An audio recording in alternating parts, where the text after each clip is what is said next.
we are continuing to expose this underground third temple, this synagogue.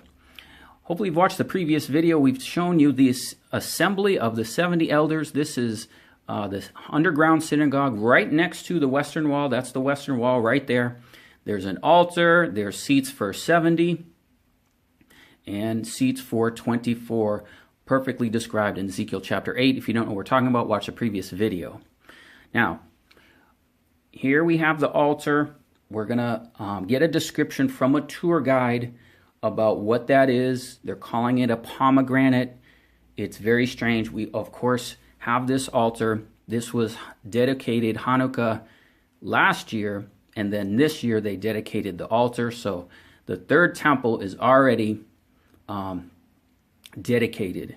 The altar is already dedicated. Not only that, we're going to see various rooms and facilities that are components of the third temple that are already built. They're just underground. And we've shown you the plans by the Temple Institute to make a Sanhedrin Council. Well, they've already built it. It's this, perfectly fulfilling Ezekiel chapter 8.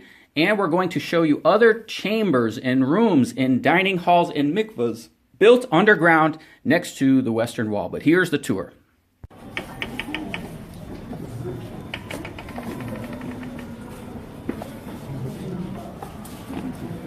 אני חייבת לא פלגין, תקרוץ את זה הראש.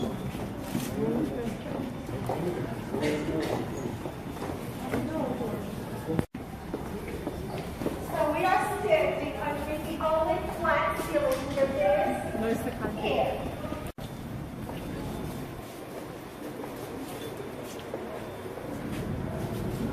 Who asked me about the round? Come here. This is a pomegranate. I don't know what Gershon spoke to, but this is a pomegranate. This is the art that holds the Torah scroll. It's made of Hebrew letters all around. White pomegranates, one of the very famous fruits that Israel is blessed with. I just bought a pomegranate in the Shuk Machane that weighed a kilo. It's 2.2 pounds for one pomegranate. There was one, not one of the big ones.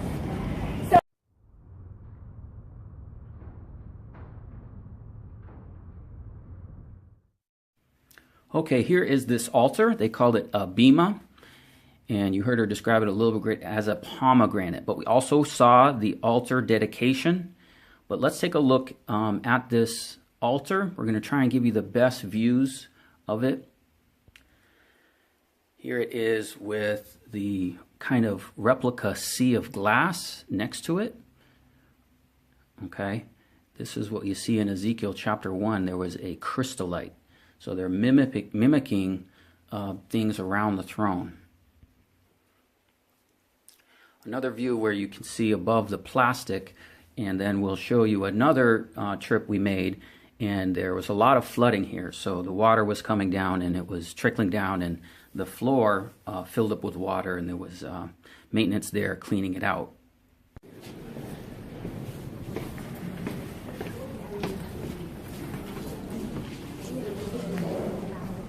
Okay, so where would the bridge be? On this side, you can see the vast arch has different colors and what we've done.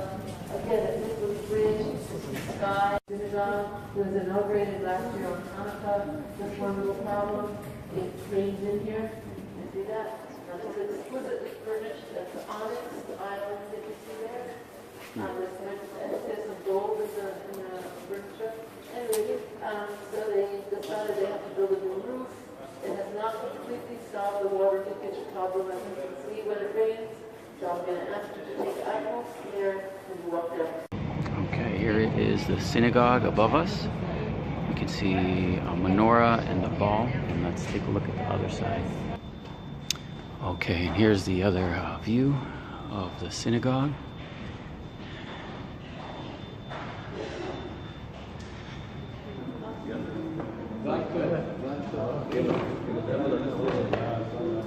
And the other view of the new synagogue. And here is the menorah.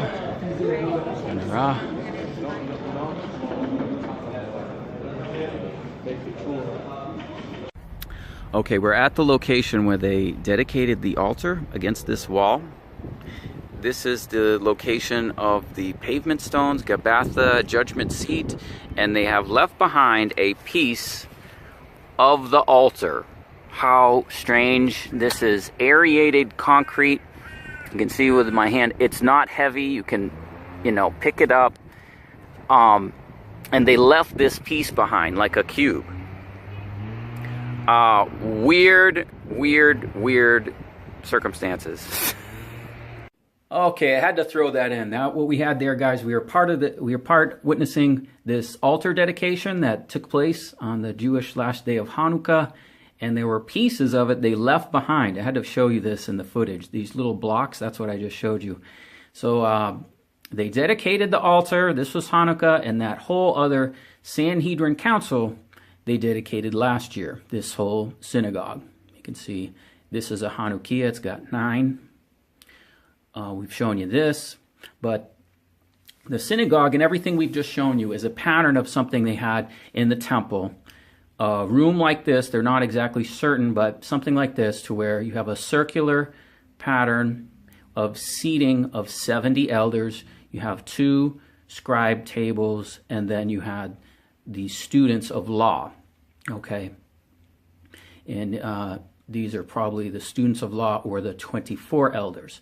So all that is in this synagogue. Okay, even in this photograph we can see the circular pattern, the scribe table, and then back behind this area over here, there was 24. So all this is the pattern of what they said they would build, and they have. Okay, again, other views of this that we've shown you. Then we come to something else, which is this. Beneath the western wall, underground, there are entire facilities, dining halls and rooms, ritual baths, all underneath this area in the western wall. This is all, you just walk by this in the tour, you just walk by, you'll see it. When I saw it, I got some video, and it's just astonishing. This was all debris that was piled up to the ceiling, and they cleared it out, and oh, how convenient. We have a place for the third temple underground. I mean, that's what's going on, guys. Huge, long dining hall that we have here. All right, so let's take a look. Okay, is everybody here? Okay, so before we go in here, we're not doing the journey. We are doing the journey underneath Jerusalem. This is the journey to Jerusalem. We're not sitting here. We're going through the door. Okay, more amazing views of the Western Wall hidden tour.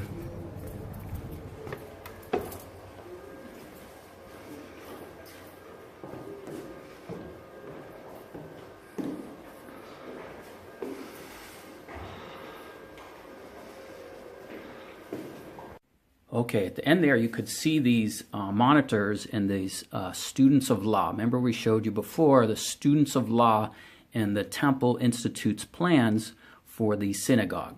Here you can see you can see it's even green, just like the monitors. Seats for the students of law. We showed you this whole architectural design for the Sanhedrin Council in the other video, but these are other things that we found that were part of this facility underground. So this is all part of the students of law, okay? And this is built. This is happening all underground in the Western Wall area. Various rooms and things underground that have this. Okay, we've shown you this. We're going to get to this in a second. Now we're going to take a look at this. What this is, guys, this is something called a ritual bath mikveh. Now, this is a place that the priests would go in and they would wash with water as part of ritual purity. It's where we get, in modern times, baptism. The ideas of baptism came in the priests in the temple. Now, there are some of these which we can see is operational. You can see this is an operational mikveh. You can go in this and you can go into the water. And let's look at the video of that.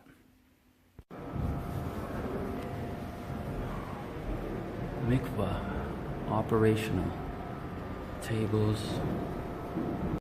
And there are other mikvahs which are old, which are part of the kind of description of the tourist aspects of the underground tours.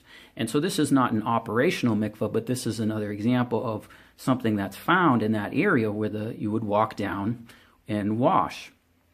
Okay, so this one they're not using as an operational part of the temple like the other ones, but we'll show you some part of the tour. So some of this is part of just the tours that you see, but some of it's actually operational as part of the rooms, chambers, and kitchens in the temple. Like this in Jerusalem, this one in the Davidson Center, one in the city of David, and one up in the Jewish quarter. It's very unique because it's a mikvah. First of all, it's shallow, but it's a mikvah that has staircases all the way around. It's not just up, down, and up like the one here. You see staircases all the way around. So this is something very unusual. All right, we also have this other interesting feature underground next to the western wall. You'll listen to the tour guide. Pay close attention to what he says. A lot of what happens in these excavations is there's a non-profit organization that has a clear goal in setting up the third temple. It's not an objective view. They want to build a temple. They will only want Jewish history. Anything else they're not interested in. And you can hear that type of influence in what they've found in this recent discovery. So just like we've shown you, the Sanhedrin has this circular pattern.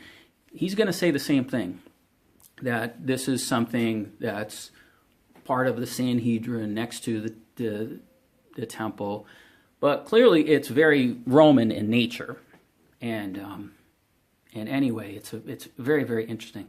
So all this digging, notice all this digging is happening underground. Look at, you'll see in the views how high it goes. And it's so convenient. It's like, oh, we have this whole place underground to build the temple. And, you know, who knows what they're going to use this for next. I've shown you everything else as it relates to the synagogue, okay? But we'll watch. So we'll keep watching. So next week, it turned out to be, it took 6 months longer to excavate this, and nobody could say anything. It was a very unique find, not just in the city of Jerusalem, the world. So what is it? Any ideas? Okay. An aqueduct, because of the drainage channel, right? The drainage channel is part of a whole drainage system to drain water away from the western wall. We know it's here. You can walk it up from the city of David, taking water away so the walls don't get undermined. Okay? But here, let's take the idea of a semicircle. Here, remains of bleachers where people would sit. We also have it under here. Here, doesn't exist. So, and if we look back, each corner on the right, corner on the left may have been the beginnings of a stage. The holes may have been here, and so that's a very complicated thing.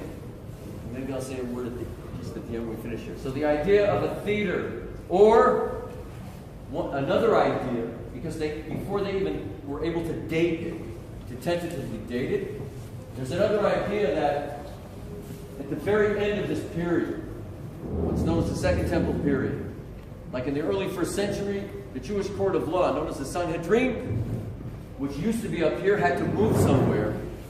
They don't exactly say where. They sat in a semicircle, 70 judges, and you had the president and the chief justice on either side. So some archaeologists saw it and say, wait a minute, it's not a complete state. It's two different people and a very big seating arrangement. Maybe it's the Sanhedrin. More and more earth was taken out. They found more and more evidence from pottery and also from, more recently, Jerusalem's undergoing a revolution in archaeology by using carbon dating, which wasn't used so much in the past.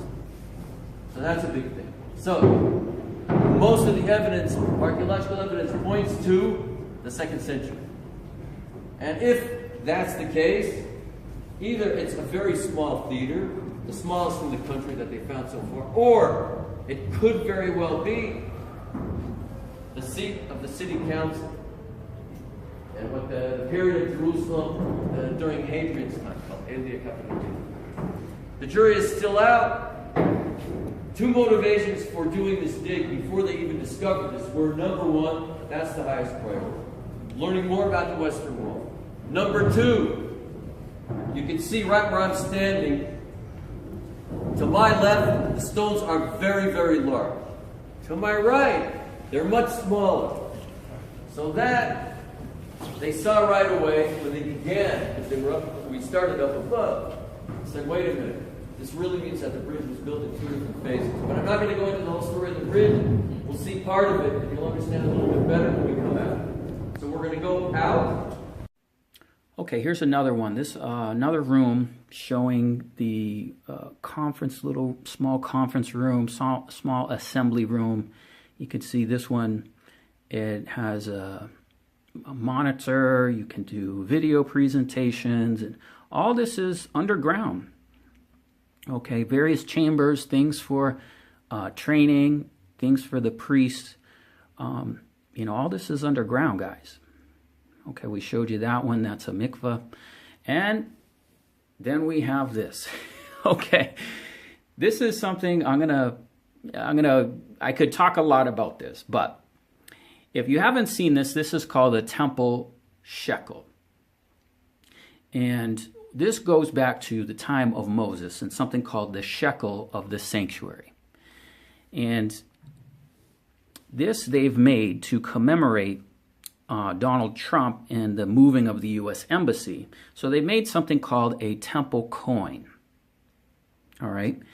And what does it say? Like doves in their nest. It's quoting Isaiah 60, verse 8. It's written, looks like in Arabic, Hebrew, and English.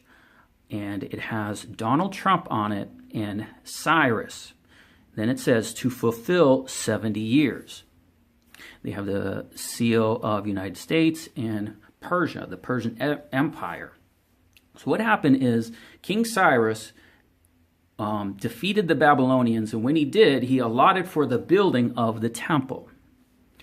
And so there was a Cyrus decree that issued the building of the temple. Now what happened, if we go back in the history of how this works, guys, it's very deep and profound understanding here, but when Moses gathered the children of Israel to build the tabernacle, they did something called the shekel of the sanctuary, and every man gave a shekel. It was actually something called a half shekel, or a bika in Hebrew. And they gave that as a redemption. Now what they're saying is that Donald Trump is a modern day Cyrus. And let me tell you, no, he's not. Just as much as this whole temple is not for the Most High God, this is for the Antichrist, okay? The son of perdition who will sit and call in this place and call himself God, okay?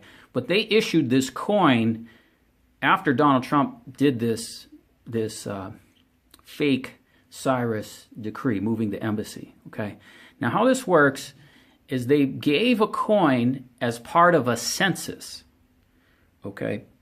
And every man gave a half a coin, and then all those coins were added up and placed into gold that went into building the temple. So what's happening is the beast is doing the same thing. Okay, sure, you got peace and doves and all this, but this is the beast that's building this. The beast is building this temple for the son of perdition. Okay. And all of those that are part of this, that are in on this, are part of this false census. It's called the mark of the beast. So you're actually looking at the mark of the beast. That's this coin. Okay.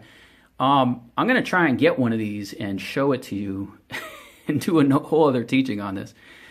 But this is what happened when they started making this coin last year as part of the temple. So guys, Bible prophecy is being fulfilled. Okay. We have this coin. We have this temple shekel, they're calling it. All right. And this is going on. Now, this is the beast system. This is not, from the Most High God, but this is, things that we have, guys, underground, mikvahs, ritual baths, dining halls, assembly halls, okay? Many assembly halls, many huge dining halls, huge function rooms. All of this is taking place underground, okay? A whole synagogue, okay? It says that Jesus appeared before the synagogue and the temple. So there was a synagogue, okay, and a temple. And that's what we're looking at. We're looking at this thing underground, fulfilling the scriptures, okay? Now, they're doing this. They have not received Yeshua as the Messiah. And that's what he said. He said, another will you receive, okay? And so they're building all this for the other. And we know that to be the beast of Revelation chapter 13. So guys, thanks for watching. And please watch the other video. We talked about the altar. And we talked about this hidden synagogue. And praise God for all this information. And may God bless you. Amen.